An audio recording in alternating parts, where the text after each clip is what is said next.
Listed space के अंदर अगर कोई एक्विजिशन होता है तो मैं एक बारी कुछ टाइम स्पेंड करता हूं कि उस एक्विजिशन से उस कंपनी को क्या फ़ायदा होगा और पूरी एड्रेसेबल मार्केट कितनी बड़ी है और कितना हमारी प्रोजेक्शंस फ्यूचर की भी हो सकती हैं। तो इसी का एक एग्जांपल है शीला फोम कंपनी का, जिसने कुरलॉन कंपनी खरीदी है मैट्रेसेस सेगमेंट के अंदर, और उन्होंने ये एक्विजिशन अराउंड 2000 करोड़ से ऊपर का करा है। अब इस एक्विजिशन का मतलब क्या है और एक नॉर्मल बिजनेसमैन भी इस एक्विजिशन से क्या क्या सीख सकता है, उसके बारे में भी हम आगे बात करेंगे। तो कंपनी जो हमारी शीला फोम है, जिसकी मार्केट कैप आज की डेट में अराउंड 11,000 करोड़ की है, उसका पहले तो हम बात करते हैं मार्केट शेयर कितना है मैट्रेसेस सेगमेंट के अंदर। तो 25,000 करोड़ की जो हमारी मैट्रेस मार्केट है, जो कि आपके हाउस होल्ड के अंदर बेड्स पे जो आपकी मैट्रेस लगती है, उसकी अगर हम बात करें तो उसकी एड्रेसेबल मार्केट आज की डेट में इंडिया में 25,000 करोड़ की है। उसके अंदर आपने नोटिस किया होगा कि लिस्टेड प्लेयर्स के अंदर शीला फोम, कुरलॉन और बाकी और भी छोटी छोटी कंपनीज हैं जिनके छोटे मोटे शेयर्स हैं। लेकिन ये जो मार्केट है, ये अभी फिलहाल मैं कह सकता हूं कि अनऑर्गेनाइज सेक्टर के अंदर ज़्यादा फ्लरिश कर रही है और ऑर्गेनाइज प्लेयर्स के बाद मार्केट शेयर उसका कम है। लेकिन जैसे जैसे कंट्री के अंदर डेवलपमेंट होता है तो हिस्ट्री ये कहती है कि ऑर्गेनाइज प्लेयर्स कंसोलिडेशन कर से कंसोलिडेशन करके जो छोटे छोटे मार्केट शेयर वाली कंपनीज हैं उनको एक्वायर करके एक बड़ी कंपनी फॉर्म होती है। इसी की ट्रेजेक्टरी पे शीला फोम ने जो एक्विजिशन किया है, उससे कंपनी को सबसे पहले हमारी टोटल मार्केट के अंदर कितना बड़ा शेयर हो जाएगा। तो कंपनी का 13% के आसपास का शेयर था मॉडर्न मैट्रेसेस के अंदर, और कुरलॉन कंपनी का शेयर था अराउंड 8% का।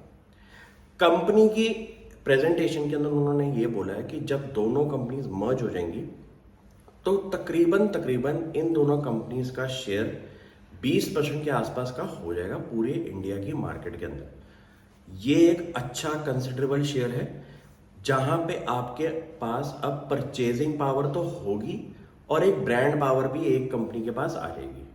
परचेजिंग पावर का क्या मतलब है? आप ये सोचिए कि अगर कोई कंपनी लेट्स सपोज अपने रॉ मटेरियल्स को बनाने के लिए 10 चीजें खरीदती थी, तो आज की डेट में जब उसने एक्विजिशन कर दिया तो आपकी पहली बात तो रॉ मटेरियल की ऑप्टिमाइजेशन हो जाएगी परचेजिंग कॉस्ट के अंदर। कि आज आप सपोज 100 रुपए की चीज ले रहे थे, तो आप अपने वेंडर से नेगोशिएट करके उसको 95 पे 90 पे लेके आ जाएंगे कि हम आज की डेट में अगर 100 किलो कोई सामान खरीद रहे तो हमें अब रिक्वायरमेंट है 120 130 किलो की। यहाँ पे कंपनी ने बोला है कि उनको 200 बेसिस पॉइंट का इंप्रूवमेंट दिखाई देगा अपनी रॉ मटेरियल कॉस्ट के अंदर। सबसे नंबर 1 पॉइंट ये है। सेकंड पॉइंट क्या है कि आपकी लॉजिस्टिक कॉस्ट भी होल्डिंग कंपनी की कम हो जाएगी, क्योंकि आज की डेट में जो आपको ट्रांसपोर्टेशन के अंदर खर्चा बैठ रहा था, कंसोलिडेटेड बेसिस पे इसके अंदर आपकी परचेजिंग कॉस्ट की वजह से आपका रॉ मटेरियल का भी खर्चा कम हो गया, लॉजिस्टिक्स का भी खर्चा कम हो गया, और टोटल जब सिनर्जीज इस बिजनेस के अंदर घुसती है तो एक होल्डिंग कंपनी को भी डिस्काउंट मिलता है अपने बाकी खर्चों के अंदर, जैसे कि एचआर कॉस्ट होगी, जैसे कि आपकी सेल्स के बंदे हो गए। तो इन चीज़ों को मिला के एक आता है हमारा पोस्ट मर्जर इंटीग्रेशन। ये दुनिया का सबसे, आपको कह सकते हैं कि एडवांटेज वाला डिसीजन होता है कि अगर मैं एक कंपनी खरीद रहा हूं तो ये सिर्फ खरीदने की बात नहीं होती, ये लॉन्ग टर्म की बात होती है कि इसको खरीदने के बाद मुझे अपनी कंपनी के अंदर बेनिफिट क्या क्या मिल सकते हैं। बेनिफिट का मतलब यह है कि हमारा सबसे पहली बात तो ये होना चाहिए कि हमारा कॉस्ट ऑफ डूइंग बिजनेस जो है वो कम होना चाहिए। पोस्ट मर्जर इंटीग्रेशन का मतलब ये है कि दो कंपनियां अगर मर्ज हो रही हैं तो उसकी जो कॉमन कॉमन कॉस्ट है वो तो बाइफर्केशन करके आपकी कंसोलिडेटेड बेसिस पे कम हो ही जानी चाहिए। जैसे कि सपोज दोनों, एक कंपनी के आपके सेल्स पर्सन थे 1000, एक कंपनी के थे 800, तो जब दोनों कंपनीज मर्ज हो जाएंगी तो आपको 1800 लोगों की रिक्वायरमेंट नहीं होती, आपको लेट सपोज 1300 लोगों की रिक्वायरमेंट होगी। तो वहां पे आपने 300-400 बंदों की सेल्स कॉस्ट बचा ली। आपने अपना जब रेवेन्यू किया तो आपका जो लॉजिस्टिक कॉस्ट लग रही थी वो भी आपकी कम होगी, सिमिलरली आपकी रॉ मटेरियल कॉस्ट भी आपकी कम होगी। तो ये एक विन विन सिचुएशन होती है। लेकिन इसके अंदर प्रॉब्लम वहाँ आती है कि पोस्ट मर्जर के अंदर जब दिक्कत पैदा होती है, क्योंकि दोनों कंपनीज के डीएनए, दोनों कंपनीज के कल्चर में बहुत फर्क होता है। तो हिस्ट्री ये कहती है कि पोस्ट मर्जर के अंदर काफ़ी कम कंपनीज सक्सेसफुल हो पाती हैं। तो आपको ये पार्ट भी रखना पड़ेगा अपनी एनालिसिस के अंदर। अब मैंने जो बेट ली है वो ये बेट ली है कि इंडिया का जैसे ऑर्गेनाइज सेक्टर ग्रो हो रहा है और इंफ्रास्ट्रक्चर ग्रो हो रहा है, तो आज की डेट में जैसे जैसे घर बिल्ड हो रहे हैं, तो आप अगर नोटिस करेंगे कि मैं लिस्टेड स्पेस के अंदर रियल एस्टेट कंपनी में इन्वेस्टमेंट नहीं करता जो कि रेजिडेंशियल मार्केट के अंदर ऑपरेट करते हैं, लेकिन उसके रिलेटेड जितनी भी कंपनीज हैं उनके अंदर मैं पैसा ज़रूर लगाता हूँ। उसका रीज़न ये है कि वहाँ पे मुझे कंसिडरेबल अमाउंट के मार्जिन्स भी दिखते हैं और एक रेवेन्यू विजिबिलिटी भी दिखती है जो कि लेस साइक्लिकल रहती है। क्योंकि आपने नोटिस किया होगा रियल एस्टेट कंपनीज का कोई प्रोजेक्ट आता है तो एकदम सेल्स बढ़ जाती हैं, प्रोजेक्ट नहीं होगा तो सेल्स डाउन हो जाएगी, तो उसके अंदर गवर्नेंस के भी इश्यूज रहते हैं। लेकिन इंडिया का रेजिडेंशियल मार्केट तो ग्रो हो रही है, उसके ऊपर अगर आपको बेट करना है तो उसमें से जैसे शीला फोम की मार्केट कैप अराउंड 11,000 करोड़ की है, उन्होंने 2,000 करोड़ की एक कंपनी खरीदी है और उनका कंसोलिडेटेड मार्केट शेयर आज की डेट में 20% हो जाएगा। तो इन चीज़ों को देख के आपने एक अपनी बेट लेनी होती है कि ऑर्गेनाइज सेक्टर में अगर आपको बेट करना है तो आप किस कंपनी में इन्वेस्ट कर सकते हैं।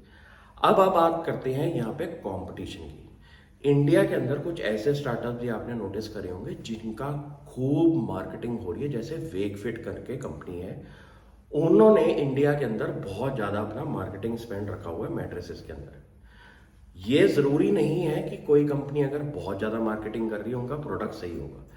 धंधा वही बनता है जहाँ पे आपके मार्जिन्स भी हो। और फिलहाल इस कंपनी को मैं दूर रखता हूँ अपनी एनालिसिस के अंदर, क्योंकि अभी ये कंपनी स्टार्टअप फंडिंग की वजह से इतना मार्केटिंग स्पेंड कर रही है और सेल्स कर रही है। ब्रांड बनाने में काफ़ी टाइम लगेगा और उसको जब हम चेक करेंगे, जब ये कंपनी लिस्ट होगी वेकफिट, तब इसको एनालिसिस में डालेंगे और इसका इफेक्ट देखेंगे कि शीला फोम पे कितना आ रहा है। अभी फिलहाल तो आ रहा है क्योंकि शीला फोम के पिछले 3-4 साल में हमारे एबिटा मार्जिन के अंदर एक डिक्लाइन दिखाई दिया है। इससे पता चलता है कि मार्केट के अंदर कंपटीशन बहुत है, सेल्स होना बहुत मुश्किल हो रहा है। लेकिन शीला फोम के साथ कुछ और चीज़ें भी जुड़ी हुई हैं जो कि आपको इंटरेस्टिंग लगेंगी, जैसे कि उनका ऑस्ट्रेलिया मार्केट के अंदर 40% से ऊपर का हमारा मार्केट शेयर है उस डोमेस्टिक मार्केट ऑफ ऑस्ट्रेलिया के अंदर। प्लस इनका इटली के अंदर भी एक अच्छा कंसिडरेबल अमाउंट का बिजनेस होता है। और सबसे इंपॉर्टेंट बात, जो आपकी पीयू फॉर्म लगती है आपकी मैट्रिसेस के अंदर, उसकी रिक्वायरमेंट आज की डेट में आपका और भी सेक्टर्स में यूज होता है, जैसे कि ऑटोमोबाइल सेक्टर। ये जो पीयू फॉर्म होती है वो शीला फॉर्म बनाती है और उनका एक कंसिडरेबल अमाउंट का मार्केट शेयर है इस सेक्टर के अंदर भी, जहाँ पे ऑटोमोबाइल की सीट्स के अंदर आपकी रिक्वायरमेंट आती है और आपके फर्नीचर के अंदर भी इसकी रिक्वायरमेंट बनती है। तो एक तो हो गया इनका ब्रांडेड बिजनेस जहां पे ये मैट्रेसेस बेचते हैं, प्लस इनका B2B बिजनेसेस भी है जहां पे ये ऑटोमोबाइल सप्लायर वाली कंपनी जो होती हैं उसके अंदर अपनी सीट्स के अंदर जो पीयू फोम लगती है वो भी ये देते हैं। प्लस कंपनी का हमारे जितने भी चेयर्स हैं उसके अंदर भी रिक्वायरमेंट बनती है पीयू फोम की। तो धंधे को ऊपर से भी देखना बहुत जरूरी है कि ये मार्केट कहाँ जा रही है, कंपटीशन में क्या हो रहा है और कंपनी ने अगर एक्विजिशन किया है तो उसके क्या क्या इफेक्ट्स हो सकते हैं। Thank you.